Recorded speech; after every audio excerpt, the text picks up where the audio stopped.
my channel. This is Jessica from Papers by Jessica Ann. This is our planner. It's the budget planner, but today's going to be a different video because I really want to show you guys how to budget. If you're new to budgeting, you don't know where to start, or you're Googling this video and you're curious, how do I even budget? I'm going to break that down for you guys, and I'm going to try really hard to keep it super simple. This is our budget planner. Like I said, it has a lot of really interesting trackers. We have paycheck trackers and monthly budget trackers in here, but I really want to, like I said, keep it simple for you guys. So first thing I would do is I would write down all of the money that you have coming in. This is called our income, right? So what do you plan to get for this month? Let's just say from the 1st to the 31st. From the 1st to the 31st, what is all the money you have coming in? So we would write payday. Let's just say number 1. Unsure where to get this information.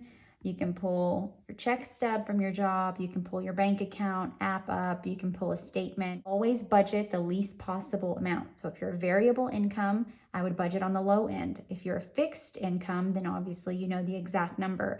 For my family, for example, commission. So I would probably budget the lowest possible commission, or the lowest commission he's got in the last 6 months. So if you're someone who is a makeup artist, or your husband's a barber, I had someone ask me, I would budget every single week, and I would budget what you typically bring home. If you're not sure, count the number of clients, how much is the average client, and budget on the low side. If week 1 you were way off, then scale back week 2.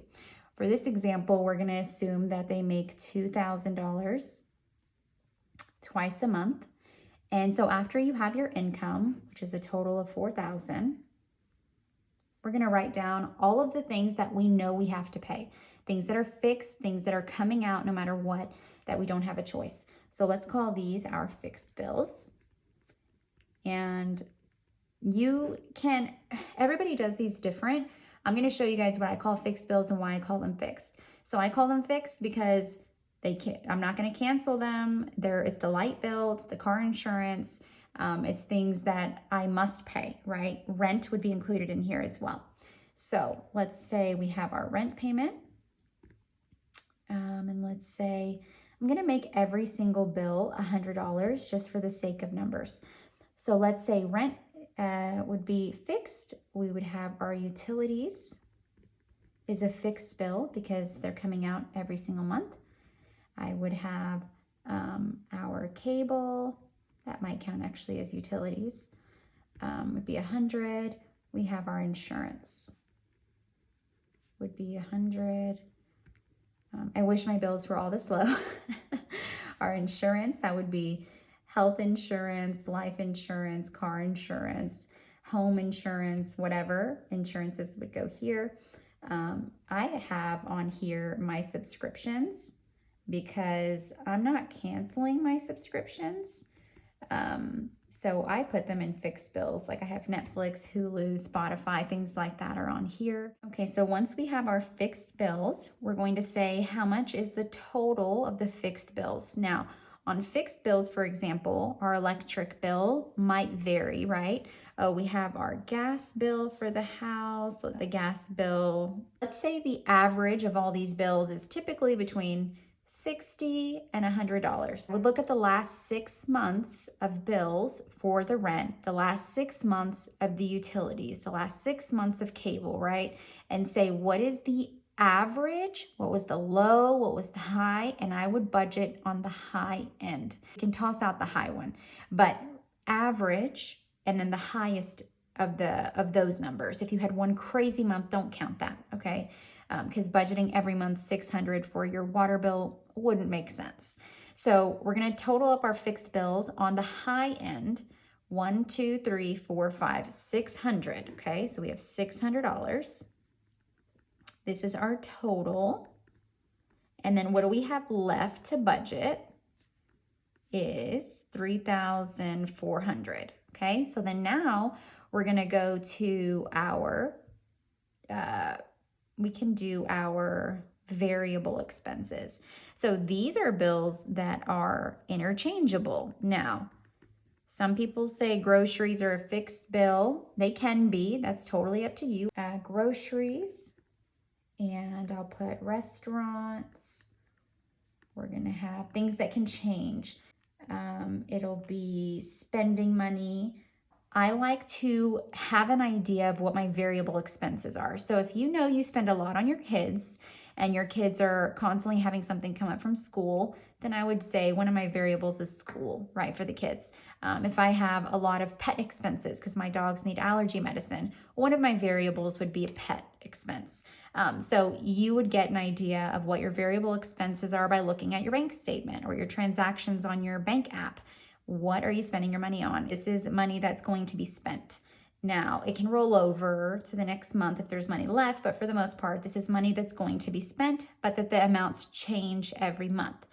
For the variable expenses, I would budget on this side either the high or the low end. Again, this is for you guys to decide what's important to you. If groceries is important to you, you like to cook at home, then budget a little higher here. If restaurants is more important, then budget higher here and lower on the groceries.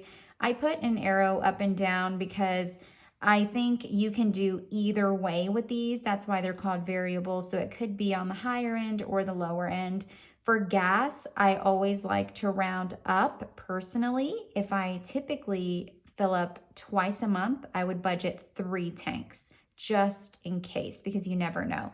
But you would then list out the variable expenses and then you would total those. Those are also 400.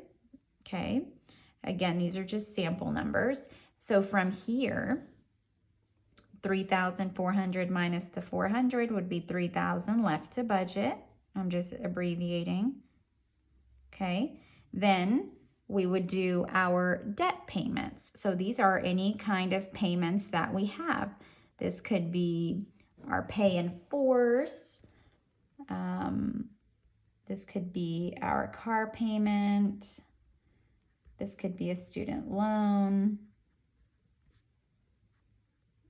This could be our credit cards, etc. Right? So let's just say, again, these are all $100, 400. So we have this 3,000 minus the 400 would be left to budget.